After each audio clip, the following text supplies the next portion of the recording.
Hi, my name is Justin. I'm a software engineer with PatchMyPC.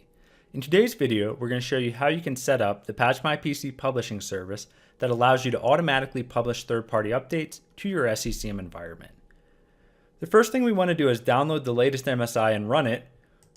We can download it from the setup documentation page on our website.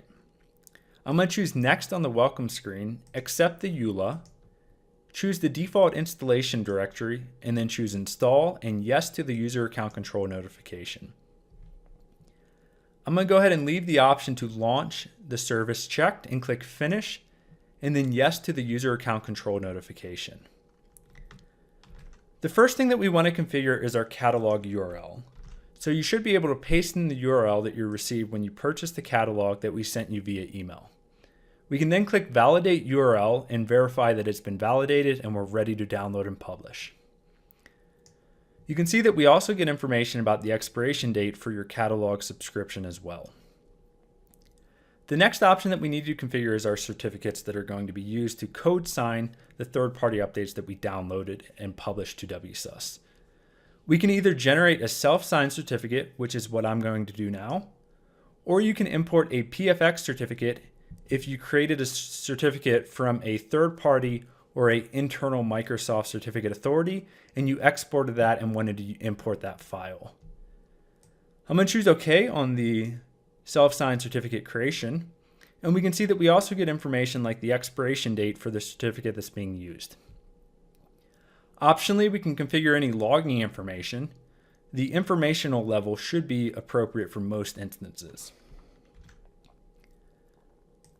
The next thing that we can do is configure the products that we want to enable for auto-publishing. If we click the drop-down arrow, this will expand all the products under each vendor. There's quite a long list. In our demo, we're going to go ahead and enable 7-zip. So we can search for products by clicking the icon or clicking on F3.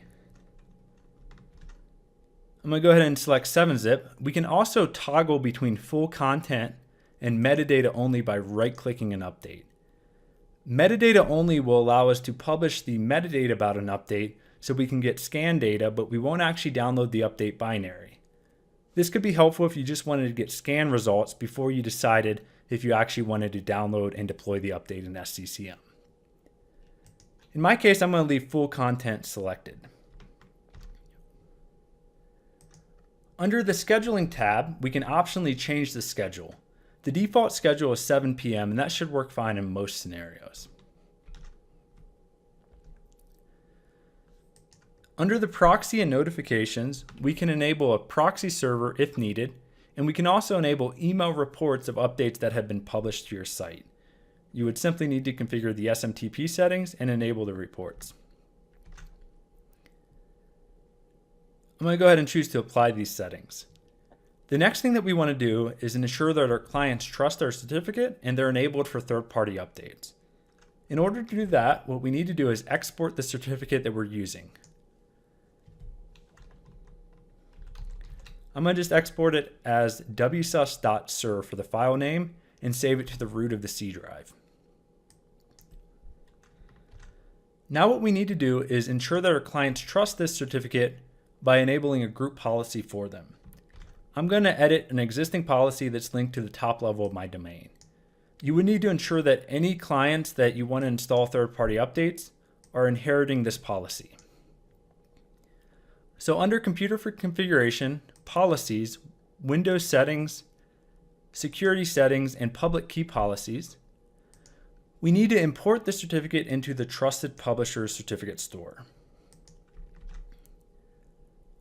We'll choose Next on the wizard, and then we're going to browse out to the certificate that we exported.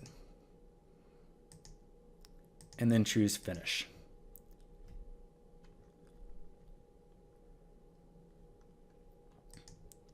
Okay, we can see that the certificate was successfully imported.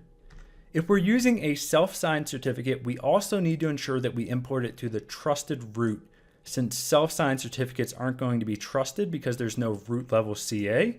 We need to ensure that we place that certificate within the trusted root so that they're trusted. And then choose Finish and then Import. One thing to note that regardless of whether you're using self-signed or a third-party or internally exported certificate for code signing, we need to ensure that it's always in the trusted publishers. That's a requirement for the Windows Update Agent.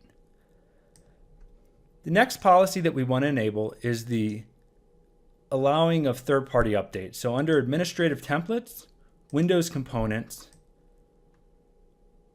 Windows Update, there's a policy called Allow Signed Updates from an Intranet Update Service location.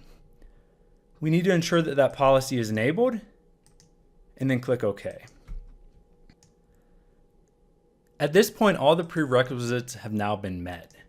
If we go back to the publishing service and choose to Run Now under the Scheduling tab, we can get the initial publishing of updates started. If I open my log file, we can see the process that's going on in the background. So we can see that we're now downloading the 7-zip update, we're publishing it, and now we're moving on to the 64-bit update and downloading and publishing it. And it looks like that process has now been completed. Within the log file, you can see the information about the updates that have been published. And since we also enabled the email reports, I can see that I also just received an email that let me know that 7-zip was published to my site. At this point, you're ready to go and synchronize your SCCM software update point, enable the products that you publish within your software update point properties, and then you can use ADRs or search criteria to deploy your updates. That concludes the video of how we can set up the publishing service. Thank you for watching.